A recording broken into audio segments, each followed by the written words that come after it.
তো আজ আমরা ক্লাস 11-এর বায়োমলিকুলস চ্যাপ্টারের কার্বোহাইড্রেট টপিকটা পড়ব।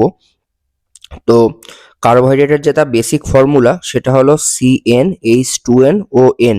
এবার n এর ভ্যালু যদি ধরো সাপোজ আমি 1 বসাই তাহলে CH2O, n এর ভ্যালু যদি 2 বসাই তাহলে C2H4O2, এইভাবে হবে আমরা দেখব। তো এই যে ফর্মুলাটা, এটা দিয়ে একটা যে ইউনিটটা তৈরি হয় সেটাকে বলা হয় মনোস্যাকারাইড। ঠিক আছে, তো ধরো এটা একটা মনোস্যাকারাইড। এবার এই মনোস্যাকারাইড একটা, তার সাথে আর একটা এরকম ভাবে আমি যদি জুড়তে জুড়তে 2 থেকে 9টা যে ইউনিট সেটাকে বলা হয় অলিগোস্যাকারাইড। আর ইউনিটটা যদি 9-এর বেশি হয়ে যায়, মানে এরকম মনোস্যাকারাইড জুড়তে জুড়তে সেটা যদি 9-এর বেশি হয়ে যায়, এরকম ভাবে 9-এর বেশি হয়ে যায়, তখন সেটাকে আমরা বলি পলিস্যাকারাইড। তো মনোস্যাকারাইডের আমরা কতগুলো এক্সাম্পল আগে দেখি। আমরা যে ফর্মুলাটা পড়লাম যে CnH2nOn, আমরা n এর ভ্যালু যদি 3 বসাই তাহলে সেক্ষেত্রে হবে দেখো C3H6O3। যদি n এর ভ্যালু 4 বসাই তাহলে হবে C4H8O4। n এর ভ্যালু 5 বসালে C5H10O5। n এর ভ্যালু 6 বসালে সবাই চেনো C6H12O6। আর n এর ভ্যালু 7 বসালে C7H14O7। এবং এর কতগুলো এক্সাম্পল আমি এখানে দিয়ে রেখেছি, প্রত্যেকগুলো আমি পড়ে সময় নষ্ট করছি না। তোমাদের কাছে পিডিএফও আছে, তোমরা পিডিএফ থেকেও দেখে নিতে পারবে। যেটা বলার বিষয় সেটা হলো এখানে 3, মানে n=3-তে যে কার্বোহাইড্রেট গুলো মানে যে মনোস্যাকারাইড গুলো আছে সেগুলো খুব ইম্পর্টেন্ট। গ্লিসারাইড আর ডাইহাইড্রক্সি অ্যাসিটোন ফসফেট, এগুলো আমাদের পরবর্তীকালে আবার আসবে। রেসপিরেশন ইন প্লান্টস বলে যে চ্যাপ্টার আছে সেখানে আমরা এই এক্সাম্পল গুলো পাবো। 4টা দরকার নেই, n এর ভ্যালু 4 দিয়ে যেগুলো সেগুলো দরকার নেই। n এর ভ্যালু 5, এটা খুব দরকারি, যে রাইবোজ, ডিঅক্সিরাইবোজ, রাইবুলোজ, জাইলোজ, অ্যারাবিনোজ। এর ভিতরে রাইবোজ আর ডিঅক্সিরাইবোজ খুব ইম্পর্টেন্ট, কারণ রাইবোজ হচ্ছে আরএনএ তে থাকে আর ডিঅক্সিরাইবোজ হচ্ছে রাইবোজ হচ্ছে আরএনএ তে থাকে এবং ডিঅক্সিরাইবোজ হচ্ছে ডিএনএ তে থাকে। আর C=6 খুব ফেমাস মেম্বার। এর ভিতরে গ্লুকোজ আছে, ফ্রুক্টোজ আছে, গ্যালাক্টোজ আছে, ম্যানোজ আছে। আমরা গ্লুকোজ ফ্রুক্টোজের স্ট্রাকচার দেখবো। C=7 এর আমার দরকার নেই, জাস্ট আমি একটা তোমাদের দিয়ে রেখেছি যাতে তোমাদের একটু কনসেপ্ট বা নলেজটা একটুখানি ক্লিয়ার হয়। ঠিক আছে, তো এবার আমরা গ্লুকোজটাকে একটুখানি দেখবো। দ্যাট মিনস হেক্সোজ সুগার, মানে n এর ভ্যালু যখন 6 হবে তখন হবে CnH2nOn, তাই তো? তো 6 C6H12O6 হবে। তো এই যে হেক্সোজ সুগার, এখানে কার্বনের নাম্বার থাকে তোমার 6টা। ঠিক আছে, এবং এই হেক্সোজ সুগারে রিঅ্যাক্টিভ গ্রুপ থাকে, অ্যালডিহাইড আর কিটো গ্রুপ প্রেজেন্ট থাকে, এবং এখানে প্রচুর পরিমাণে হাইড্রক্সিল গ্রুপ প্রেজেন্ট থাকে। তো এই জন্য হেক্সোজ সুগারকে পলিহাইড্রক্সি কম্পাউন্ডও বলা হয়। হাইড্রক্সিল গ্রুপ মানে OH গ্রুপ। তো এবার আমরা যদি গ্লুকোজের স্ট্রাকচারটা দেখি, এটা গ্লুকোজের ওপেন স্ট্রাকচার। দুটো স্ট্রাকচার হয় গ্লুকোজের, একটা ওপেন স্ট্রাকচার আর একটা হয় যেটাকে আমরা তোমার রিং স্ট্রাকচার বলি। তো আমরা দুটো স্ট্রাকচারই দেখব। তো প্রথমে দেখো এখানে 6টা কার্বন আছে, এখানে 1 2 3 4 5 6 করে সেটা মার্ক করা আছে, এবং প্রত্যেকটা কার্বনেই দেখো হাইড্রক্সিল গ্রুপটা আছে, এই জন্য এটাকে পলিহাইড্রক্সি কম্পাউন্ডও বলা হয়। এবং এর 1 নাম্বার যে কার্বনটা, সেই কার্বনে দেখো এই যে গ্রুপটা আছে CHO, এটা হচ্ছে এর রিঅ্যাক্টিভ গ্রুপ, এটা হলো অ্যালডিহাইড গ্রুপ। এখানে লেখাও আছে যে aldehyde group present in the terminal carbon number 1, এটা কিন্তু গ্লুকোজের রিঅ্যাক্টিভ গ্রুপ। এবার এটা রিং স্ট্রাকচারটা কেমন? রিং স্ট্রাকচার যখন হবে তখন দেখো এই যে 1 আর 5, এই যে 1 নাম্বার কার্বন আর যে 5 নাম্বার কার্বন, সেখানে এই যে H আর OH, এখান থেকে তোমার আলটিমেটলি এখান থেকে এটা এই H আর OH মিলিয়ে H2O টা এই পাশে সরে আসবে। ঠিক আছে, আর এইখানে এই 1-এর সাথে 5-এর একটা তোমার রিং ফর্মেশন হবে। এই যে অক্সিজেনটা মাঝখানে থাকবে, তাকে দুদিক থেকে দুটো কার্বন ধরবে। তো এইবার দেখো 1 থেকে 5-এর মধ্যে যদি রিং হয় তাহলে 6 নাম্বার যে কার্বনটা সেটা রিং এর বাইরে বেরিয়ে গেল। তো এটাকে যদি আমি মানে একটু বেটার ভিউতে দেখি তাহলে দেখতে এমন হবে যে 1 আর 5-এর মধ্যে এই যে 1 নাম্বার কার্বন আর 5 নাম্বার কার্বনের মধ্যে অক্সিজেন দিয়ে রিং ফর্মেশন হয়েছে, এবং 6 নাম্বার কার্বনটা রিং এর বাইরে বেরিয়ে গেছে। এটা কিন্তু খুব ইম্পর্টেন্ট যে 6 নাম্বার কার্বনটা রিং এর বাইরে এভাবে ঝুলছে। পরবর্তী একটুখানি পরে আমাদের যখন আমরা পলিস্যাকারাইড পড়বো তখন কিন্তু এই কনসেপ্টটা আমাদের কাজে লাগবে। ওকে, এবং আর বারবার বলছি যে রিঅ্যাক্টিভ যে গ্রুপটা, সেই অ্যালডিহাইড গ্রুপটা সবসময় কয় নাম্বার কার্বনে প্রেজেন্ট থাকে? 1 নাম্বার কার্বনে রিঅ্যাক্টিভ গ্রুপটা প্রেজেন্ট থাকে। ফ্রুক্টোজের ক্ষেত্রেও একই ফর্মুলা C6H12O6। হ্যাঁ, এবং এর ক্ষেত্রে রিঅ্যাক্টিভ গ্রুপটাকে বলে কিটো গ্রুপ, এবং এই কিটো গ্রুপটা 2 নাম্বার কার্বনে প্রেজেন্ট থাকে।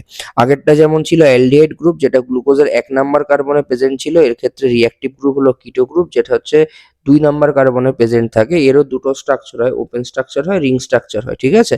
এবং এটা হচ্ছে ন্যাচারালি পাওয়া সবথেকে সুইটেস্ট সুগার কিন্তু আমাদের ফ্রুক্টোজ। এবার ফ্রুক্টোজের যদি তুমি এটা ওপেন স্ট্রাকচার দেখো, এখানে এই যে 2 নাম্বার যে কার্বন, সেখানটাতেই দেখো এই যে কিটো গ্রুপটা প্রেজেন্ট আছে, হলো? আর এখানেও প্রচুর পরিমাণে হাইড্রক্সিল মানে গ্রুপ প্রেজেন্ট আছে, এই জন্য এটাও একটা পলিহাইড্রক্সি কম্পাউন্ড। আর এর যে রিং ফর্মেশনটা হয় সেটা হচ্ছে 2 আর 5 এর মধ্যে রিং ফর্মেশনটা হয়। আমি খুব ডিটেলসে যাচ্ছি না, তোমরা বায়োকেমিস্ট্রিতে, দ্যাট মিন্স তোমাদের কেমিস্ট্রিতে এটা পড়তে হবে। তো 2 আর 5 এর মধ্যে যদি রিং ফর্মেশন হয় তাহলে কি হবে, 1 নাম্বার আর নিচের দিকে 6 নাম্বার, এরা রিং এর বাইরে চলে যাবে। তো দেখো 2 আর 5 এর মধ্যে এই যে রিং ফর্মেশন হয়েছে অক্সিজেন দিয়ে, তাহলে 1 নাম্বার রিং এর বাইরে চলে গেছে, এদিকে 6 নাম্বারও কি হয়েছে, রিং এর বাইরে চলে গেছে। তো এই দুটো স্ট্রাকচার একটুখানি মনে রাখতে হবে, এবং আরো একটা জিনিস মনে রাখতে হবে যে এখানে রিঅ্যাক্টিভ গ্রুপ থাকে 2 নাম্বার কার্বনে, এবং সেটা হলো কিটো গ্রুপ। আর গ্লুকোজের ক্ষেত্রে রিঅ্যাক্টিভ গ্রুপ থাকে 1 নাম্বার কার্বনে, এবং সেটা হলো তোমার অ্যালডিহাইড গ্রুপ। এই যে কোথায় গেল, এই যে এখানে লেখাও আছে যে অ্যালডিহাইড গ্রুপ, এটা 1 নাম্বার কার্বনে প্রেজেন্ট থাকে, আর এখানে তোমার কিটো গ্রুপ, যেটা হচ্ছে তোমার 2 নাম্বার কার্বনে প্রেজেন্ট থাকে। এবার আমরা চলে আসবো পেন্টোজ সুগার, দ্যাট মিন্স হচ্ছে এন এর ভ্যালু যদি আমরা 5 বসাই তাহলে পাবো আমরা C5H10O5। তো এটা আমরা খুব ডিটেলসে এখন যাব না, রাইবোজ ডিঅক্সি রাইবোজ সুগার আমাদের ক্লাস 12 এ যখন আমরা মলিকুলার বেসিস অফ ইনহেরিটেন্স পড়বো সেখানে খুব কাজে লাগবে। তো এখানে দেখো এই যে 5টা carbon, 1 number, 2 number, 3 number, 4 number, 5 number carbon, এবং এখানে 1 আর 5 এর মানে 1 আর 4 এর মধ্যে দেখো রিং ফর্মেশন হয়েছে, এখানেও তাই। দুটোর মধ্যে মেন পার্থক্য হচ্ছে রাইবোজ সুগারের ক্ষেত্রে তোমার 2 নাম্বার যে কার্বনটা সেখানে হচ্ছে OH গ্রুপ প্রেজেন্ট থাকে, আর ডিঅক্সি রাইবোজ এখানে হচ্ছে 2 নাম্বার কার্বনে OH থাকে না, শুধুমাত্র H থাকে, এখানে OH থাকে আর এখানে H থাকে, এটাই পার্থক্য। এটা আমরা পরবর্তীকালে আরো এটা নিয়ে পড়াশোনা করব। তো রাইবোজ সুগার থাকে তোমার RNA তে, আর ডিঅক্সি রাইবোজ প্রেজেন্ট থাকে DNA তে। তো এরপরে আমরা চলে যাব হচ্ছে ডাইস্যাকারাইড, দ্যাট মিন্স আমরা বিভিন্ন ধরনের মনোস্যাকারাইড পড়লাম, যেমন আমরা গ্লুকোজ পড়লাম, ফ্রুক্টোজ পড়লাম, এই যে রাইবোজ ডিঅক্সি রাইবোজ সুগার, এগুলো সবই হচ্ছে আমরা যা যা পড়লাম, বা এখানে এই চার্টের ভিতরে যা ছিল সেগুলো সবই ছিল বিভিন্ন মনোস্যাকারাইড। এই যে ধরো গ্লুকোজ, ফ্রুক্টোজ, গ্যালাক্টোজ, হ্যাঁ, তারপরে এই যে রাইবোজ ডিঅক্সি রাইবোজ সবকিছু মনোস্যাকারাইড। এবার এই মনোস্যাকারাইড গুলোকে আমি যখন একটার সাথে একটা জুড়বো তখন আমার হবে ডাইস্যাকারাইড। তারপরে এরকম ভাবে জুড়তে জুড়তে আমি বলেছিলাম যে 9টা অবধি জুড়লে সেটাকে আমরা বলি অলিগোস্যাকারাইড, আর যখন সেটা 9 এর বেশি জুড়তে জুড়তে 9 এর বেশি হয়ে যায় তখন সেটাকে আমরা বলি পলিস্যাকারাইড। তো এবার আমরা হচ্ছে প্রথমে আমরা কিছু ডাইস্যাকারাইডের এক্সাম্পল দেখবো। প্রথমে দেখো আছে মল্টোজ। মল্টোজের ফর্মুলা হচ্ছে গ্লুকোজ প্লাস গ্লুকোজ, মানে দুটো গ্লুকোজ, গ্লুকোজ একটা মনোস্যাকারাইড, এই গ্লুকোজ একটা মনোস্যাকারাইড, তাহলে দুটো গ্লুকোজ একটার সাথে একটা জুড়ে কি তৈরি করে, মল্টোজ। আবার সুক্রোজের ফর্মুলা দেখো, গ্লুকোজের সাথে ফ্রুক্টোজ জুড়ে তোমার তৈরি হচ্ছে সুক্রোজ, তাহলে গ্লুকোজ একটা মনোস্যাকারাইড, ফ্রুক্টোজ একটা মনোস্যাকারাইড, ল্যাকটোজ, গ্লুকোজ আর গ্যালাক্টোজ। তো এইখানে যে কটা মানে মনোস্যাকারাইডের কথা বলা আছে সবগুলোই কিন্তু তোমার N = 6 ভ্যালুর। এখানে হচ্ছে সবারই ফর্মুলা হচ্ছে C6H12O6। তো এবার জোড়াটা কিভাবে জোড়ে সেটা একটুখানি আমরা জানবো, খুব ডিটেলসে জানার দরকার নেই। সো প্রথমে ধরো মল্টোজ, মল্টোজ তৈরি হয় দুটো গ্লুকোজ জুড়ে, গ্লুকোজের সাথে গ্লুকোজ যখন জোড়ে, ধরো রিং স্ট্রাকচারে জোড়া দেখানো হচ্ছে, একটার 1 নাম্বার কার্বনের সাথে আর একটার 4 নাম্বার কার্বন জোড়ে। তো জোড়ার সময় কি হয়, এখান থেকে মাঝখান থেকে 1 মলিকিউল জল এখান থেকে লুজ হয়, এবং তারপরে এই 1 আর 4 এর মধ্যে বন্ড ফর্মেশন হয়, এটাকে বলা হয় অন4 গ্লাইকোসাইডিক লিঙ্কেজ। যেহেতু 1 আর 4 এর মধ্যে বন্ড হচ্ছে সেজন্য এটাকে বলা হয় অন4 গ্লাইকোসাইডিক লিঙ্কেজ, এবং এই বন্ড তৈরি করার সময় এখান থেকে 1 মলিকিউল জল বেরিয়ে যায়। তো এবার এখানে যদি দুটো গ্লুকোজ আছে, মল্টোজের দুটো গ্লুকোজ আছে, তাহলে এক একটা গ্লুকোজের ফর্মুলা কি, C6H12O6, আর একটা গ্লুকোজের ফর্মুলা কি হবে, C6H12O6। এবার দুটোকে যদি আমি একসাথে জুড়ি তাহলে আমার কত হবে, C12H24O12। এবার এর থেকে কি হচ্ছে, যখন এই মলিকিউলটা বন্ড ফর্মেশন করছে তখন 1 মলিকিউল জল বেরিয়ে যাচ্ছে, তার মানে এখান থেকে আমাকে একটা H2O কি করতে হবে, বাদ দিতে হবে, তাহলে ফর্মুলা দাঁড়াবে H22O11, এই জন্য এটাই হলো মল্টোজের ফর্মুলা। এবং মল্টোজ কিন্তু একটা রিডিউসিং সুগার। রিডিউসিং সুগার মানে এখানে একটা রিডিউসিং গ্রুপ বা রিঅ্যাক্টিভ গ্রুপ প্রেজেন্ট আছে। এবার দেখো 1 আর 4 এর মধ্যে যখন বন্ড ফর্মেশন হয়েছে, গ্লুকোজের ক্ষেত্রে তার যে রিঅ্যাক্টিভ অ্যালডিহাইড গ্রুপটা সেটা কিন্তু 1 নাম্বার কার্বনে প্রেজেন্ট থাকে, কিন্তু 1 আর 4 এর মধ্যে রিং ফর্মেশন হয়েছে বলে সেই গ্রুপটা কিন্তু নষ্ট হয়ে গেছে। কিন্তু এই পাশে দেখো আরো একটা 1 নাম্বার গ্রুপ আছে, এই গ্রুপটা কিন্তু কারোর সাথে রিঅ্যাক্ট করেনি, তো এই জন্য এই পাশটাতে রিঅ্যাক্টিভ গ্রুপটা প্রেজেন্ট আছে।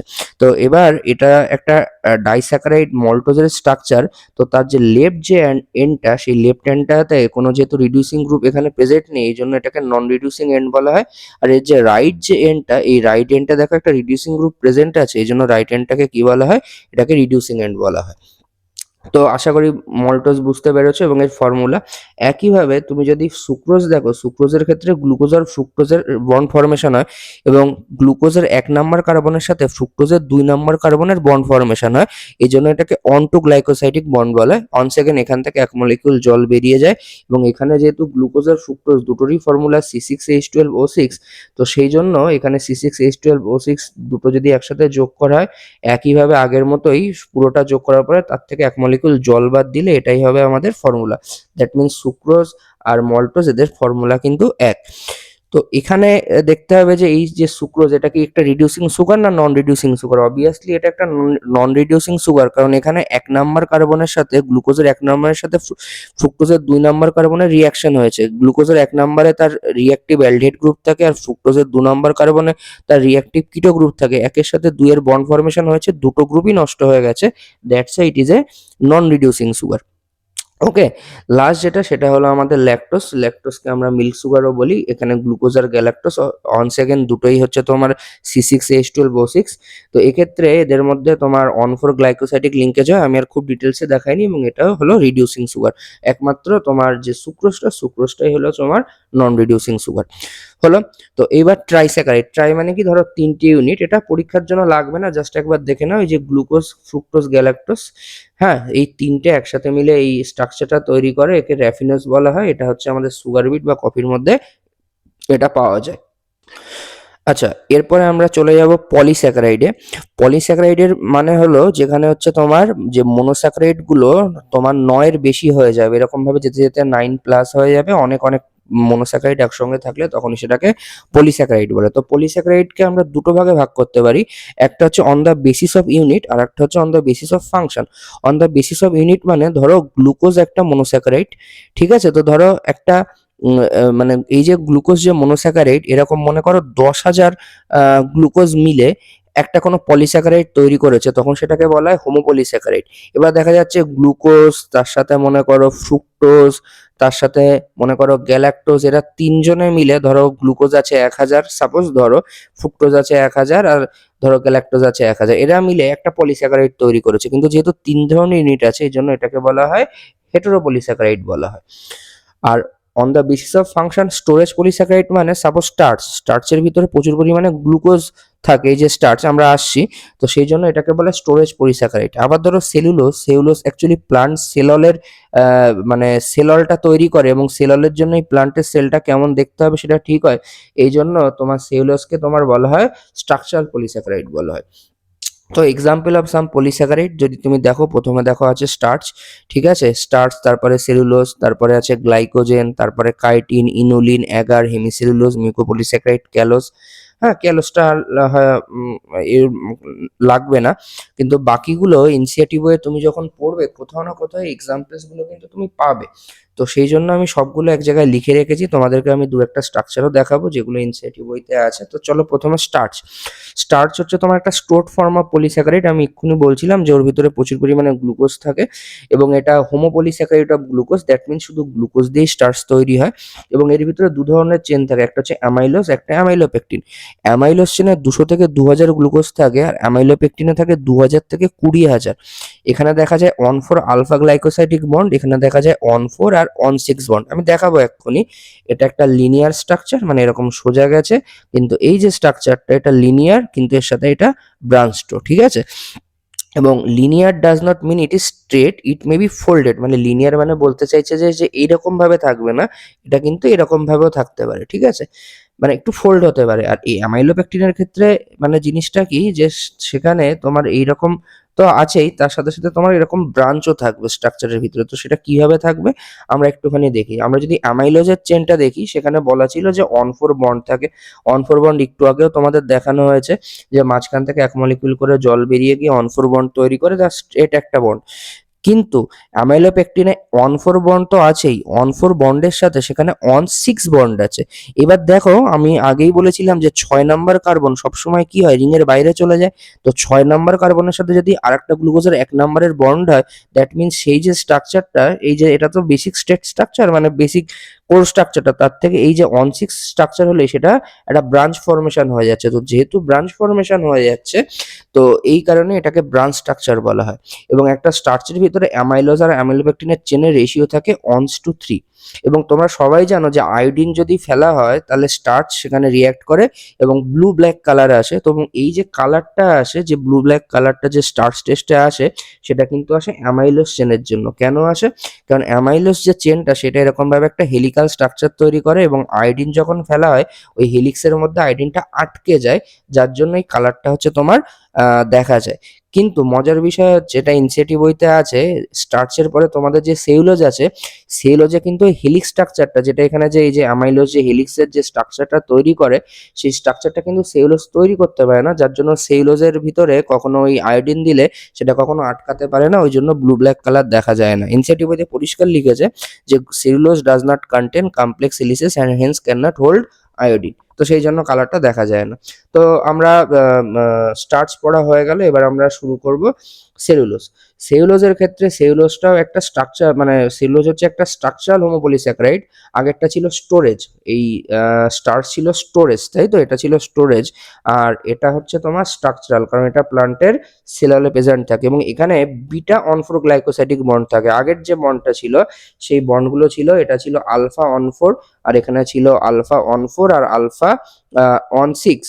এখন এত ডিটেলসে যাব না, বাট একটা জিনিস শুধু তোমাদের বলবো, বিটা বন্ডটা একটু একটু অন্য টাইপের পিকুলিয়ার, মানে পিকুলিয়ার বলবো না, বিটা বন্ডটা এমন একটা বন্ড যে এই বিটা বন্ড যে সমস্ত মানে গ্রুপে, মানে যে সমস্ত কম্পাউন্ডে প্রেজেন্ট থাকবে, যে সমস্ত পলিস্যাকারাইডে, সেইগুলো কিন্তু আমাদের বডির মধ্যে ডাইজেস্ট হতে পারে না। তার কারণ হচ্ছে আমাদের বডির ভিতরে যে সমস্ত এনজাইমস থাকে তারা আলফা বন্ড ব্রেক করতে পারে, তারা কখনো বিটা বন্ড ব্রেক করতে পারে না।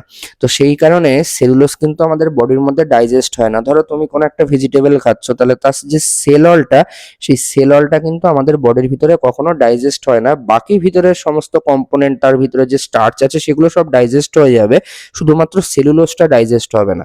তো সেই সেলুলোজটা ডাইজেস্ট না হওয়ার একটা সিগনিফিকেন্স আছে, সেটা হলো আমাদের যে ডাইজেস্টিভ সিস্টেম আছে, সেই ডাইজেস্টিভ সিস্টেম দিয়ে কি হবে যে তোমার সেই যে সেলুলোজটা, সেই সেলুলোজটা কি হবে তোমার ওইভাবে চলে আসবে, এসে সেলুলোজটা বডির অন্যান্য যে সমস্ত আমাদের ডাইজেস্টিভ ট্র্যাক্টের মধ্যে যে ময়লা আছে, সেলুলোজ কি হবে সেই ময়লাগুলোকে সব শুষে নেবে, নিয়ে সেটা এখান থেকে আমাদের ফিসিস হয়ে সেটা বাইরে বেরিয়ে যাবে। তো এই জন্যই শাকসবজি আমাদেরকে খেতে বলা হয়, কারণ শাকসবজি খেলে তার ভিতরে যে সেলুলোজটা থাকে সেটা আনডাইজেস্টেড থাকে এবং সেটা যখন আমাদের মানে বডির থেকে বেরোয় ফিসিস হয়ে, তখন সে বডির সমস্ত ময়লাগুলোকে নিয়ে বেরিয়ে যায় এবং একটা সেমি সলিড ফিসিস তৈরিতে হেল্প করে।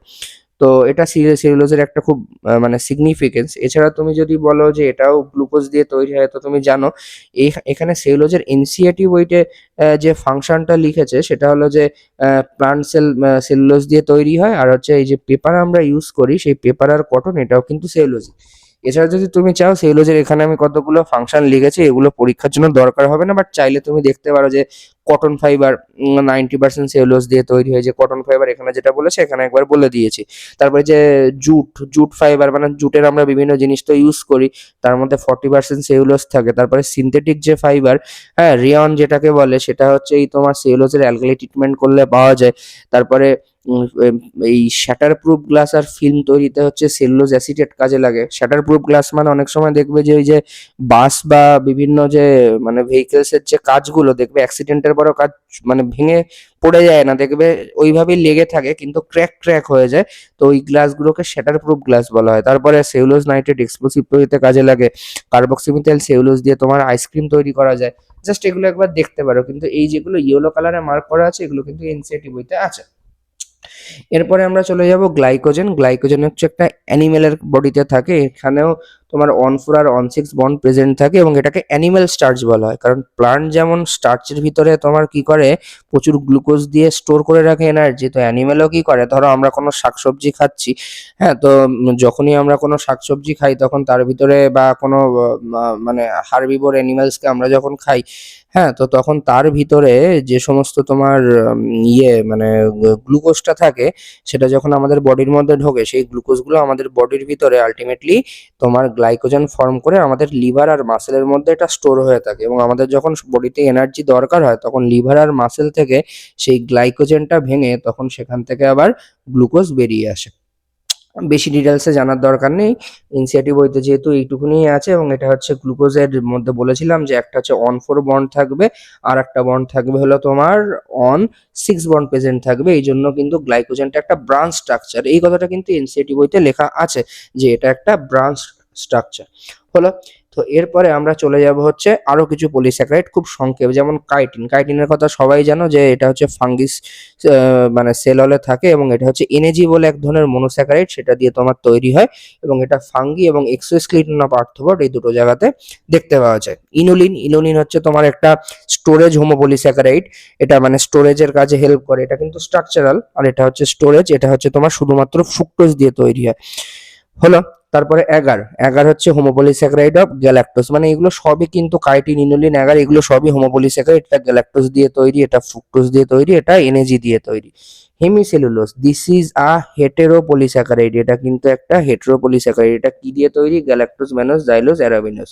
ক্যালোজ, ক্যালোজের কথা বলেছিলাম, এটা হচ্ছে এটাও গ্লুকোজ দিয়ে তৈরি, এর ভিতরে বিটা 1,3 বন্ড, খুব peculiar bond, beta 1,3 is a very peculiar bond, এটা ক্যালোজের মধ্যে প্রেজেন্ট থাকে। ওকে, এইবার আমরা চলে যাব মিউকোপলিস্যাকারাইড। হোয়াট ইজ মিউকোপলিস্যাকারাইড, মানে এরাও পলিস্যাকারাইড কিন্তু একটু আঠালো বা চটচটে টাইপের, স্লাইমি স্টিকি, সেই জন্য এটাকে মিউকোপলিস্যাকারাইড বলা হয়। যেমন পেকটিন, পেকটিন হচ্ছে আমাদের যে সেললের যে মিডল ল্যামেলা সেখানে হচ্ছে তোমার প্রেজেন্ট থাকে। হেপারিন, হেপারিন হচ্ছে আমাদের ব্লাডের অ্যান্টিকোয়াগুলেন্ট, যাতে আমাদের শরীরের মধ্যে ব্লাড কখনো জমাট বাঁধতে না পারে। হাইলুরোনিক অ্যাসিড, হাইলুরোনিক অ্যাসিড হচ্ছে আমাদের ধরো এই যে দুটো বোনের যে জয়েন্ট হয় না, ধরো এই একটা বোন, দাঁড়াও একটু ভালো করে এঁকে দিই, দুটো বোন, হ্যাঁ, এবার বোনের যে জয়েন্ট হয় সেই জয়েন্টের মধ্যে যে ফ্লুইডটা থাকে সেটাকে আমরা হাইলুরোনিক অ্যাসিড সেখানে প্রেজেন্ট থাকে। এছাড়া আমাদের অন্যান্য জায়গাতেও এটা থাকে। ইসবগুল, আমরা অনেকে কনস্টিপেশন ক্লিয়ার করার জন্য ইসবগুল খাই, এটাও একটা মিউকোপলিস্যাকারাইডের এক্সাম্পল। কেরাটিন আর কন্ড্রোইটিন সালফেট, এটা আমাদের কার্টিলেজে মেইনলি প্রেজেন্ট থাকে, এটাও একটা মিউকোপলিস্যাকারাইডের এক্সাম্পল। জাস্ট এগুলো কেন লিখেছি, কারণ এই সমস্ত টার্মগুলো, এইগুলো তুমি ম্যাক্সিমাম টার্মগুলো এনসিইআরটি বইতে আছে, বিভিন্ন জায়গায় শুনবে, কিন্তু তুমি জানো না যে তুমি এগুলো কি পড়ছো, তো সেই জন্য আমি জাস্ট একটুখানি খুব ব্রিফলি এটা তোমার আমি এই স্লাইডটা বানিয়েছি। তো তোমরা একটুখানি এটা ভালো করে পড়ে তারপরে তোমরা এনসিইআরটি বইটা পড়বে, দেখবে তোমাদের যা যা কনফিউশন আছে দেখবে সবই তোমাদের ক্লিয়ার হয়ে যাবে। তো